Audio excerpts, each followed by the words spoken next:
दोस्तों, अक्सर हमारा दिमाग विचारों से भरा रहता है। हम लोगों के बारे में, अपने बारे में, अपने काम के बारे में, परिवार के बारे में और वो सब सोचते रहते हैं जो हमारे दिमाग में भरा रहता है।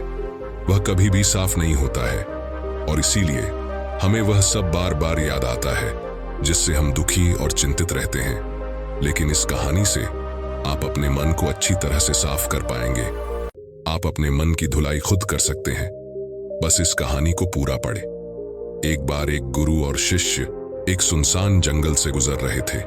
तभी शिष्य अपने गुरु से एक सवाल करता है, गुरुजी, ऐसा क्या होता है कि कुछ लोगों के पास कुछ भी नहीं होता लेकिन फिर भी वो सुखी रहते हैं, आनंद में रहते हैं, और कुछ लोगों के पास सब कुछ होते हुए भी उदासी उनके चेहरे से साफ दिखाई देती है। गुरु ने एक मुरझाए हुए फूल की तरफ इशारा करते हुए अपने शिष्य से कहा कि ये सोचने की और समझने की बात होती है। अगर ये फूल ये सोचेगा कि मैं कल मुरझा गया था, या फिर ये सोचेगा कि मैं भविष्य में फिर से मुरझा जाऊंगा, तो ये कभी भी खुलकर पूरे तरीके से खिल नहीं पाएगा। अपने सुंदर स्वरूप में यह कभी भी आ नहीं पाएगा और अपनी खुशबू को इस प्रकृति में बिखेर नहीं पाएगा। उसी प्रकार इंसान अपने अतीत की यादों में खोया रहता है या फिर अपनी भविष्य की कल्पनाएं करता रहता है, भविष्य के दुखों के बारे में सोचता रहता है, या भूतकाल में जो उसके साथ बुरा घटित हुआ है उसके बारे में सोच सोचकर वो अपने भविष्य के लिए चिंतित होता रहता है। तो ऐसा मनुष्य जीवन में कभी भी सुख अनुभव नहीं कर सकता। यह समझने की बात होती है कि जीवन हमेशा वर्तमान में होता है। अतीत और भविष्य की कल्पनाएं हमेशा मनुष्य को मृत्यु की तरफ लेकर जाती है। इसलिए यह जरूरी हो जाता है कि जिस प्रकार हम अपने शरीर की देखभाल करते हैं उसे बीमारियों से दूर रखने के लिए उसके अंदर से गंदगी भी साफ करते रहते हैं, उसी प्रकार समय समय पर हमें अपने मन और मस्तिष्क की गंदगी भी साफ करते रहना चाहिए, उसकी धुलाई करते रहना चाहिए। इससे आपकी बुद्धि की क्षमता तो तेज होगी ही होगी, साथ ही साथ आप हमेशा आनंद में रहने का रहस्य जान पाओगे। शिष्य ने सवाल किया कि गुरुदेव, इससे पहले कि हम मन और मस्तिष्क पर चर्चा शुरू करें, इससे पहले मैं ये जानना चाहता हूं कि जिन लोगों के पास सब कुछ होता है वो दुखी क्यों रहते हैं, और जिन लोगों के पास कुछ भी नहीं होता अक्सर वो आनंद में क्यों होते हैं। ये रहस्य क्या है, इसके पीछे क्या कारण हो सकता है। गुरु ने उत्तर दिया कि कुछ लोग जीवन में सब कुछ हासिल कर लेते हैं और सब कुछ हासिल कर लेने के बाद उन्हें सब चीजों की व्यर्थता पता चल जाती है। ऐसे लोगों को अक्सर ये एहसास जकड़ लेता है कि मैंने जीवन में जो कुछ भी पाया, जो कुछ भी किया, उससे भले ही मैंने सुख सुविधाएं हासिल कर ली हों, लेकिन मन की शांति अभी भी बहुत दूर है, अधूरी है, उस तक मैं पहुंच नहीं पाया। सब कुछ पाकर भी मैं अपने मन को जान नहीं पाया। और जब इंसान को ऐसा लगता है तो उसे महसूस होता है कि जो भी उसने कमाया वो कौड़ियों के भाव का था। उसने अपना जीवन बेकार की चीजों में यूं ही व्यर्थ कर दिया। और वहीं पर जिस इंसान के पास जीवन में कुछ भी नहीं होता है, उसके पास एक उम्मीद होती है। वह सब कुछ पाने की लालसा रखता है और वही लालसा, वही इच्छा उसको जीवन में खुश रखती है, आगे बढ़ाती है, ऊर्जा से भरा हुआ रखती है। गुरु ने अपने हाथ से एक सूखे पेड़ की तरफ इशारा करते हुए कहा कि शिष्य, कभी तो यह पेड़ भी हरा भरा रहा होगा, फलों से लदा हुआ रहा होगा, अनेक प्रकार के पक्षी और जानवर इस पर रहा करते होंगे, इसके फलों को खाते होंगे। उस समय इस पेड़ को भी यह पता नहीं होगा कि एक दिन ये सूख जाएगा और इसकी हालत इतनी बदतर हो जाएगी कि ये किसी को छांव तक नहीं दे पाएगा, इसके ऊपर पत्ते तक नहीं रह जाएंगे, फल तो दूर की बात रही। उसी प्रकार मनुष्य अपने जीवन की दौड़ में यह भूल जाता है कि जिस दौड़ में वह सबसे आगे निकलने की कोशिश कर रहा है उसका अंतिम चरण तो मृत्यु ही है। काश वो कभी इस दौड़ से अलग हटकर ये देख पाए कि इसका अंतिम चरण तुम्हें कहीं नहीं पहुंचाएगा। जिस दौर को वह सबसे आगे निकलकर जीतने के ख्वाब देख रहा है उसका अंतिम चरण मृत्यु ही है। काश वो कभी जीवन की दौड़ में ठहर कर ये देख पाए कि इसका अंतिम चरण क्या होगा, तो वह उन कामों को तेज अंजलि दे सकता है जो व्यर्थ है, जो बेकार है, और ऐसे कार्यों की तरफ आगे बढ़ सकता है जो उसके जीवन में आनंद पैदा करते हो, जो उसके जीवन को एक नई दिशा देते हो। गुरु ने खुद की तरफ इशारा करते हुए समझाया कि एक योगी वो होता है जो जीवन की दौड़ में ठहर जाता है, जो ये समझ लेता है कि जीवन का अंतिम चरण तो मृत्यु ही है। इसलिए वो जीवन में सुख सुविधाएं हासिल करने की बजाय खुद के मन और मस्तिष्क को एक नए आनंद की तरफ ले जाने का प्रयास करना शुरू कर देता है। शिष्य ने सवाल किया कि गुरुदेव, क्या एक ग्रस्त जीवन में जीने वाला मनुष्य उस आनंद की प्राप्ति नहीं कर सकता, और अगर कर सकता है तो उसे किस प्रकार शुरुआत करनी चाहिए? गुरुदेव ने उत्तेजित होकर उत्तर दिया, बिल्कुल कर सकता है। अगर सभी मनुष्य उस आनंद की प्राप्ति के लिए योगी बनने का निश्चय कर लें, लेकिन इससे तो प्रकृति का चलन ही रुक जाएगा। उसकी जो व्यवस्था है वो बिगड़ने लगेगी। एक सच्चा योगी अपने जीवन में खोज करता है, और खोज करने के बाद ग्रस्त जीवन में किस प्रकार आनंद को प्राप्त किया जा सकता है, वो तरीके सभी को बताता है, ताकि मनुष्य अपने ग्रस्त जीवन का पालन करते हुए उस आनंद की प्राप्ति भी कर सके। गुरु ने खुद को संबोधित करते हुए उत्तर दिया कि मैंने अपने जीवन में जो खोज की है उसके अनुसार मनुष्य को समय समय पर अपने मन और मस्तिष्क की सफाई करते रहना चाहिए। मनुष्य अपने शरीर पर तो ध्यान दे लेता है, लेकिन अपने मन और मस्तिष्क को वह भूल जाता है, उस पर कभी ध्यान नहीं देता, और उसी वजह से मन और मस्तिष्क बूढ़े होते चले जाते हैं। उनमें जवानी नहीं रह जाती, और जब उनमें जवानी नहीं रह जाती तो उनमें नयापन और ताजगी नहीं रह जाती, जिसकी वजह से एक इंसान उदासी से भर जाता है। मन और मस्तिष्क की गंदगी क्या होती है, पहले मैं तुम्हें ये बताता हूं। हर मनुष्य के जीवन में कुछ ऐसी घटनाएं घटती हैं जिनका उसके मनोमस्तिष्क पर बहुत गहरा असर पड़ता है। वह जीवन पर्यंत उन घटनाओं को भुला नहीं पाता है, और वही घटनाएं उसके मन में पूरी तरह से पक्की बैठ जाती है, जो उसके मन में गांठ पैदा कर देती है। और भविष्य में जब भी वह कोई काम करेगा तो ये घटनाएं उसको प्रभावित करेंगी, उसके विचारों को, उसके निर्णय को पूरी तरह से बदल कर रख देंगी। ऐसे मनुष्य की दृष्टि भी भ्रमित हो जाती है, वो सत्य स्वरूप को नहीं देख पाता। वो चीजों को उन घटनाओं से जोड़कर भ्रमित तरीके से देखता है। उदाहरण के लिए, अगर किसी बुरी आंखों वाले आदमी ने आपको धोखा दे दिया तो आप जीवन पर्यंत बुरी आंखों वाले आदमी को हमेशा धोखेबाज समझते रहेंगे, उस पर कभी पूर्ण रूप से विश्वास नहीं कर पाएंगे। लेकिन समझने की बात यह होती है कि जिस इंसान ने आपको धोखा दिया, वह धोखा आपको बुरी आंखों से नहीं मिला, वह उस इंसान के स्वभाव से मिला है। लेकिन उस इंसान के स्वभाव से हमारे दिमाग में उसका एक चित्र छप गया, उसकी एक छवि बन गई, और वह छवि दूसरे आदमी से जब हम संपर्क करते हैं तो बीच में एक दीवार की तरह खड़ी हो जाती है, और इसी वजह से दो लोगों के बीच प्रगाढ़ संबंध स्थापित नहीं हो पाते। जो मनुष्य के लिए सबसे जरूरी यही होता है कि वह अपने आप को अतीत की घटनाओं से फ्री रखे। उन घटनाओं से प्रभावित होकर वह दिमाग में किसी तरह की छवि न बनाए। कुछ लोग इस बात पर यह सवाल खड़ा कर सकते हैं कि फिर जीवन के अनुभव किस काम आएंगे, लेकिन समझने की बात यह होती है कि हम जीवन के अनुभवों से भी भ्रमित तरीके से ज्ञान लेते हैं, सही तरीके से उनसे सीख ले ही नहीं पाते। ठीक उसी प्रकार जिस तरह उस बुरी आंखों वाले की आंखें जिम्मेदार नहीं थीं धोखा देने के लिए, उसका स्वभाव जिम्मेदार था।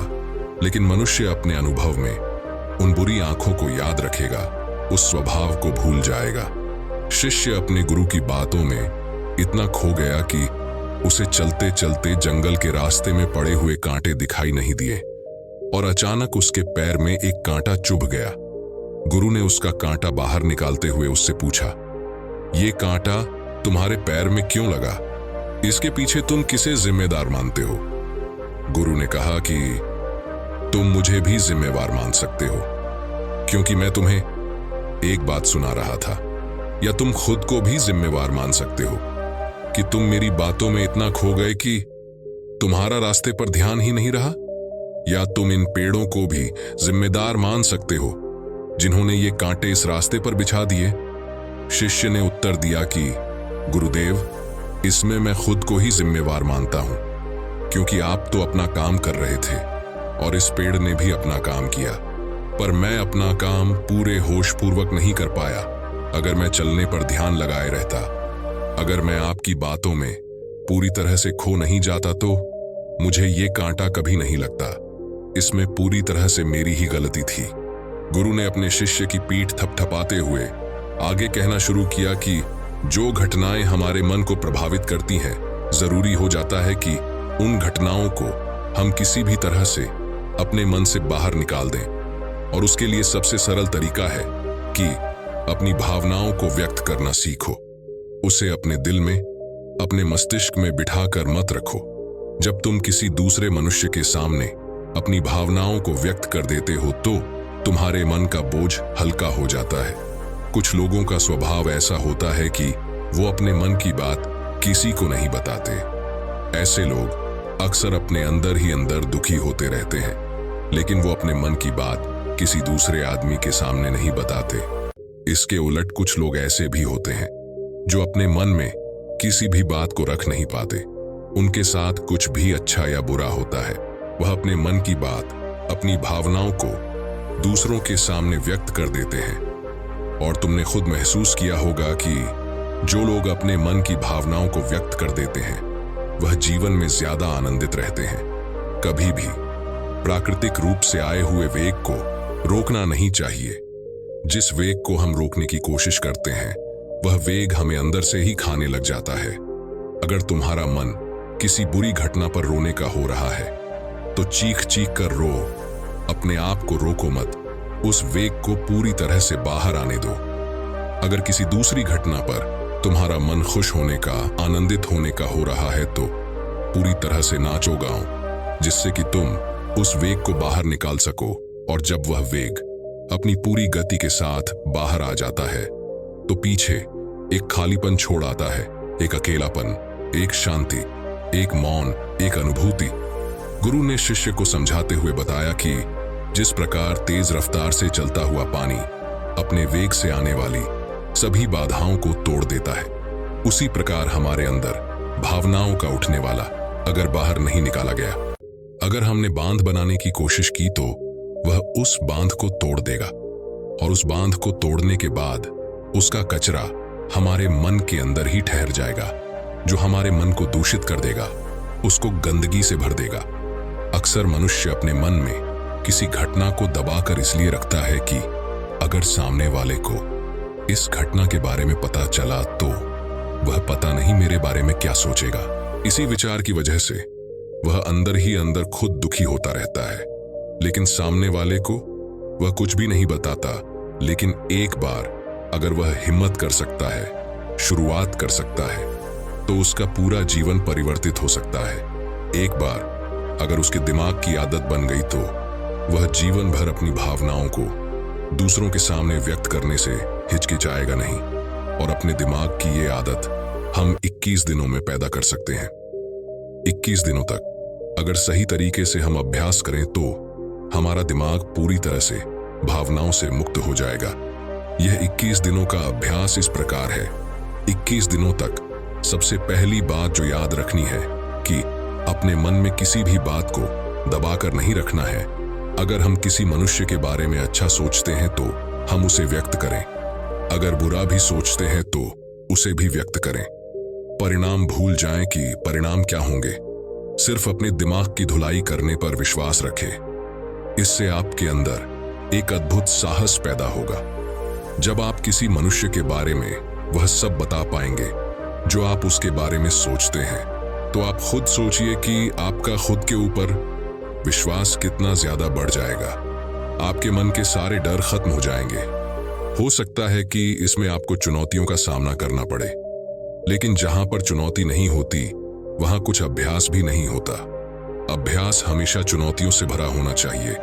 इससे आप सत्य वचन बोलने का अभ्यास भी कर पाएंगे। अक्सर हम दूसरों को प्रभावित करने के लिए वह सब बोलते हैं जो उन्हें अच्छा लगता है, लेकिन वह नहीं बोलते जो हम उनके बारे में सचमुच में सोचते हैं। और यही हमारी सबसे बड़ी भूल हो जाती है। इससे हमारा पूरा अस्तित्व झूठ बनकर रह जाता है। और अपनी भावनाओं को व्यक्त करते समय यह भी जरूर ध्यान रखें कि आपके अंदर जो भावनाएं उस इंसान के प्रति उठ रही है, उनके पीछे का मूलभूत कारण क्या है। उदाहरण के लिए, जब एक नौकर अपने मालिक के लिए कोई काम करता है और वह काम अच्छे से नहीं कर पाता है, तो मालिक उसे डांट फटकार देता है, जिससे उसके अंदर उसके प्रति क्रोध की भावनाएं उठती हैं। लेकिन समझने की बात यह होती है कि मालिक तो आपको कहेगा ही, वो तो डांटेगा ही। अगर आप काम अच्छे से नहीं करेंगे, अगर आप काम अच्छे से कर रहे हैं और फिर भी आपका मालिक आपके साथ अच्छा व्यवहार नहीं कर रहा है, तो आप खुलकर अपने मालिक को अपनी भावनाएं व्यक्त कर सकते हैं, बिना ये सोचे कि इसका परिणाम क्या होगा। अगर आप इस भावना को उठाएंगे तो आप अपनी नजरों में खुद ही नीचे गिरने लग जाएंगे। आपका आत्मविश्वास बिल्कुल खत्म हो जाएगा। दूसरा अभ्यास जो तुम्हें 21 दिनों तक करना है, वह ये है कि जो भी घटनाएं तुम्हारे साथ घटित होती हैं, कम से कम जीवन में एक इंसान ऐसा होना चाहिए जिसके सामने तुम अपने दिल की बात रख सको। चाहे अच्छी बात हो, चाहे बुरी बात हो, वह सब बातें तुम बिना कुछ सोचे विचारे, बिना इस डर से कि वह इंसान तुम्हारे बारे में क्या सोचेगा, तुम उस इंसान को अपनी सारी बातें बता सको और वह इंसान तुम्हारी सारी बातें सुनने के बाद तुम्हारे लिए कोई छवि पैदा ना करे। ऐसे इंसान अपने जीवन में खोजो और उनके सामने अपनी सारी भावनाएं व्यक्त करने की कोशिश करो। दिन में जो कुछ भी घटित होता है, अच्छा लगता है, बुरा लगता है, किसी के प्रति आकर्षण होता है, उसको एक दोस्त की तरह बताने का प्रयास करो। इससे तुम्हें यह पता चल पाएगा कि तुम्हारा मन घटनाओं के प्रति किस प्रकार की भावनाएं पैदा करता है। तुम अपने मन को समझने में सक्षम हो पाओगे। जब तुम किसी दूसरे आदमी को ये सारी बातें बताते हो तो तुम खुद भी अपनी प्रतिक्रिया रोककर उस घटना के प्रति तुम्हारा क्या रवैया रहा है, उसके प्रति खुद का आकलन भी कर पाते हो। और तीसरा अभ्यास जो तुम्हारे मन को खाली रखेगा, वह है योग निद्रा का अभ्यास। ये चर्चा खत्म होते होते गुरु और शिष्य उस जंगल को पार करके अपने आश्रम में पहुंच चुके थे। तो दोस्तों, उम्मीद करता हूं आपको इस कहानी से एक अच्छी सीख मिली होगी। ये कहानी आपको कैसी लगी, हमें कमेंट बॉक्स में कमेंट करके जरूर बताएं और साथ ही इस कहानी को अपने दोस्तों के साथ जरूर शेयर करें ताकि उन्हें भी इस कहानी से कुछ सीखने को मिल सके। धन्यवाद।